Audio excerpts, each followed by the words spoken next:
We're taking things back to basics today and looking at the very beginnings of how to swim. And I'm going to be making no presumptions here. So we're going to include the basics of what you might need, how to get into the pool and how to get started whilst focusing on building your confidence.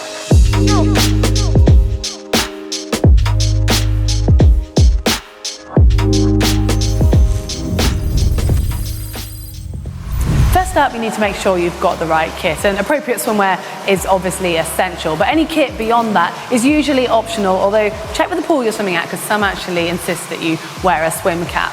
And if you're like me, you might not like opening your eyes in the water, so I don't want you to invest in lots of kit right now, but buying a pair of comfortable goggles could be a good idea, as you'll be able to open your eyes underwater, and that normally just naturally will help with your confidence.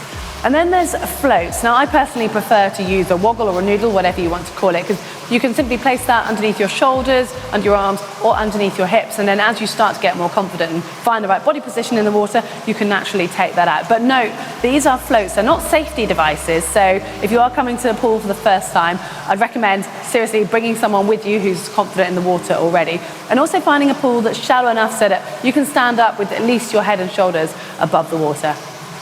The biggest barrier when it comes to learning to swim is usually confidence. So make sure you come prepared, and as you naturally become more confident, you'll find that you become more relaxed, and that in turn will help with your body position quite naturally.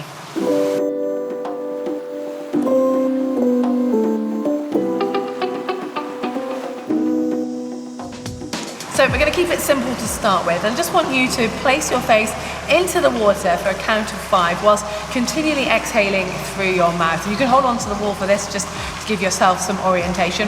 If that's simple, then progress onwards. But if you're just sort of finding this a little bit of a challenge, then continue until you start to feel more relaxed and you've really got that breath under control. And now, if you have been holding on, step away from the wall. And this time, you're going to put your whole head under the water. So take a nice deep breath, and this time bend your knees. So you're just going to put your face and head under the water while still doing that exhalation for 5 seconds. Comfortable with that?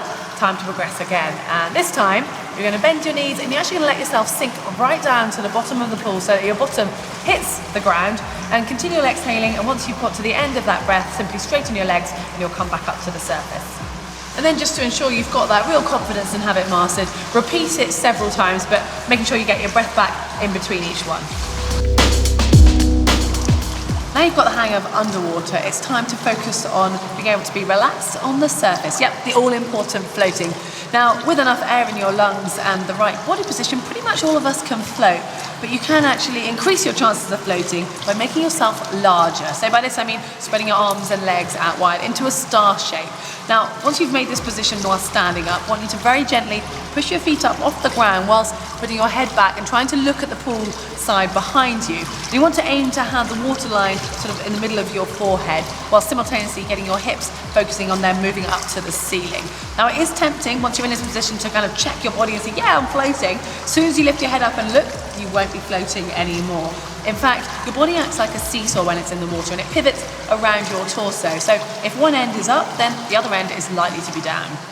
Now once you've found this equilibrium position and you're nice and level in the water, you can start to really concentrate on relaxing those shoulders and thinking about your breathing. As you breathe in, you might notice that you rise slightly in the water, and then as you breathe out, you'll lower slightly. And this could be if you're struggling to find that perfect position where an aid such as a woggle or a noodle would come in handy. You can place it under the area that might be struggling to float, which is usually your hips. But try not to become reliant on this and still focus on keeping your head up, and then once you're ready, you can simply remove that. And we have started this by going face up, so on your back.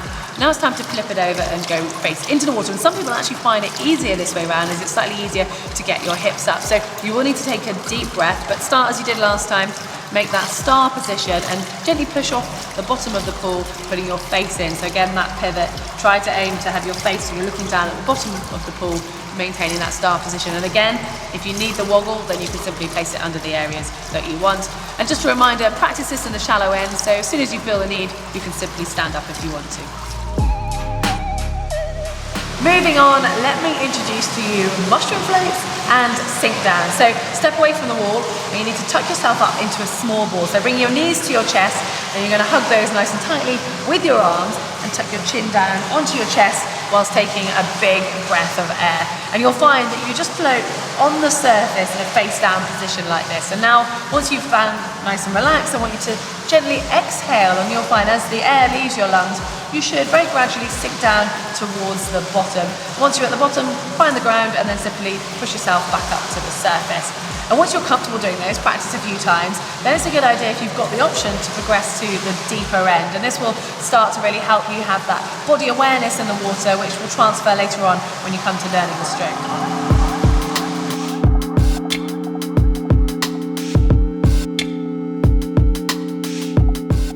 Right, I think we've done enough floating, sinking, staying on the spot. It is time to start moving forwards, literally. So we're going to use the wall as momentum to help us here, and changing that star-shaped float we've had into more of a pencil shape. So simply put one hand on top of the other and then extend your arms above your head so you're in a really nice streamlined position, and stand with your back against the wall. And from there, you're going to simply move forward, so you're trying to put your face in the water with your arms in front of you, whilst gently kicking up off the bottom until your feet place on the wall. And from there, you're going to very simply straighten your legs in a sort of explosive type movement which will push you forwards. And with a combination of lifting your hips up and pushing off the wall and your head being in the water, you should find you naturally get that nice horizontal position. And with a nice lungful of air, I want you just to float and see how far you can go until you need to take a breath. And at that point, simply stand up and then return to the wall. And practice this a few times, and you should find that you actually can start to get further on each attempt, concentrating on your streamlining, pushing off a little bit harder, and maybe even taking a slightly larger breath. I am aware that this is a lot of information on overload for you to concentrate on, so understandable if you're getting a little bit tired or if you're concentrating and actually going through the actions. And just take your time and make sure you perfect each stage before moving on to the next. And I'd rather you did it that way than try and rush through it all and miss some of the key points. If, however, you're still with me and you're feeling good, then we've got one final bit to add into this session. We're going to progress onto the doggy paddle. This is as it sounds, and it's probably the most natural way of propelling yourself forwards if you are a first timer. So we're going to use the wall and the push-off momentum that we've already practiced, and from there you're going to alternately extend one hand out in front of you, and then you're going to pull it underneath your body all the way back towards your hip, whilst the other one is doing the opposite action. Once you reach the end of the doggy paddle propulsion phase at your hip, simply bring your hand close to your body all the way back through to the front of the stroke, and you keep repeating this. Now your legs need to be doing a small alternate action out behind you, but we'll concentrate more on the leg kick in a different video.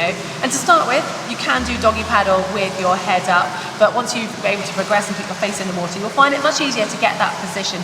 And again, the key with this is really just taking it in small parts at a time and always having a rest when you get tired so you can concentrate on perfecting it each time. These are the beginning stages of learning to swim, and if you've got through this with ease, then congratulations. If not though, stick with it, because you don't learn a new skill overnight, and with plenty of practice you'll soon find that your confidence and your body position improves. Just try to really master one of the phases before moving on to the next. If you've enjoyed this, give us a thumbs up, like, and find the globe on screen to subscribe. And that video, if you want to learn more about how to kick for freestyle, you can find that just over here. And if you want more of an overall video on how to swim the stroke of freestyle, you can find that just here.